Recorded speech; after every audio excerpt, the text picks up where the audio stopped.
we are one day closer to Sunday, Philadelphia Eagles versus the San Francisco 49ers, which you can hear here on WIP. And Sunday, Kevin Patullo should be coaching for his job. And we'll get to this. The details do matter about, how the game goes specifically, but the offense overall has been horrible this year. I think relative to the talent they have, expectations, the offense has been horrible. It's been the most disappointing part of the team. Now, to be clear, Kevin Patullo has not been the only problem for sure. The offensive line is beat up. You could talk about QB play or Saquon being beat up, all those things, but the facts are the facts. And the facts is the worst points per game of the Sirianni era, the worst yards per game of the Sirianni era, even less than 2021, 311 yards per game. The pre-snap penalties, bad. The communication, bad. They have been, I think, the offense not just not performing, but disjointed the whole year, and that goes back to him. And I have no doubt that at some point in his career, Kevin Patullo could be a really good offensive coordinator. I have no doubt. Mm-hmm. But the Eagles do not have time to develop people here. This is a team that has to win, that has the pressure of winning a Super Bowl every single year. You have a head coach who isn't a play caller. We need experienced, professional people in that position. And I think if they lose on Sunday and the offense is the reason that they lost the game, I think the Eagles have to do what the Lions did and make a change at offensive coordinator. So Sunday is like Kevin Patullo's job. Yeah, listen, and I know he's probably going to be the one that people come after first, right? Most likely. If the unthinkable happens, which losing Sunday would be the unthinkable. Yes, the fans are going to want their pound of flesh. They just are. Now, here's where I look at it. I was in favor of keeping or hiring Kevin Patullo as the OC because he's been in the program, he's been in this offense, he understands what Nick Sirianni wants. He's been around Jalen, even though this was his first year, I believe, as coaching him directly. No, I think was he the passing game guy? He was passing game coordinator. Yeah, so he's been working with Jalen for several years now, and it seems like the working relationship there is a good one, meaning there's a good relationship between Jalen and Kevin Patullo there. I don't have a problem with continuing to watch that grow because continuity is the one thing that has been lacking in Jalen Hurts' development as a quarterback.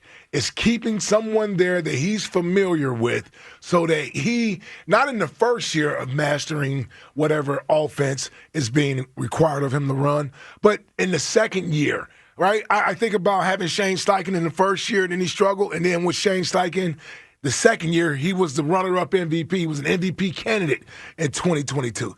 I'd like to see what that looks like in the second year. I really would. I think they've done some good things at times this year, and then there's a step back, right? It could be the running game or it could be the passing game, the play design.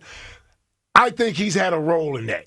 And by extension, Nick Sirianni has had a role in the offense being that way. But it's not them, and I don't know which outweighs the other, because sometimes the players and the execution has been the issue with the offense. So if I'm sitting back and I'm Jeffrey Lurie, I'm saying to myself, did I dislike what I saw so much this year? I want to make changes. And will this help Jalen's development? Because here's what you're looking at, right? Jalen's 26 years old.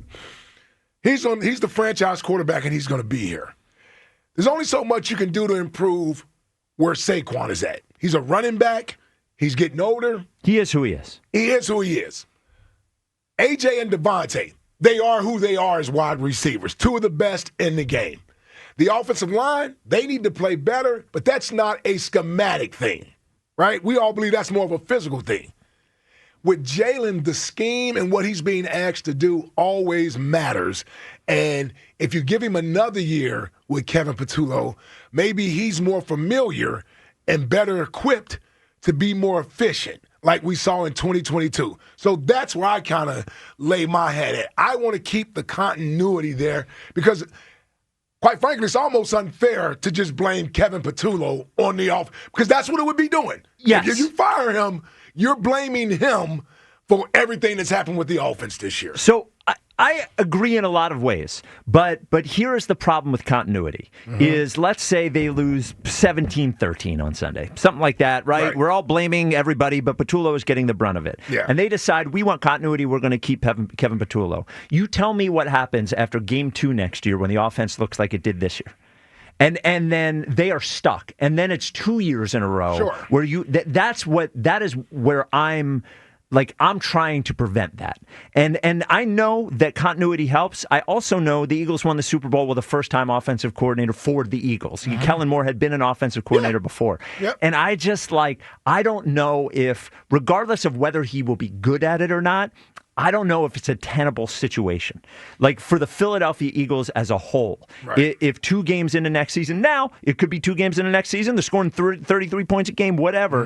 But the planning for the worst case scenario there is a tough one. It's a tough one. Well, here's the thing I will say. Bringing in a new coordinator doesn't mean the offense is going to be fluid. There's still going to be rough patches.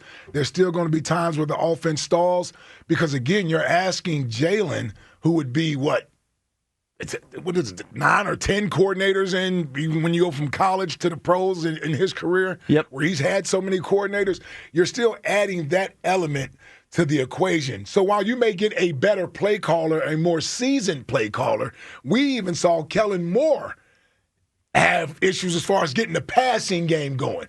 Now, people want to say, well, that's the quarterback. Okay, I'll accept that being part of the reason. But I don't see how he becomes that much better with a new guy when he has to get used to the new system again. 215-592-9494. Should Kevin Patullo be coaching for his job on Sunday?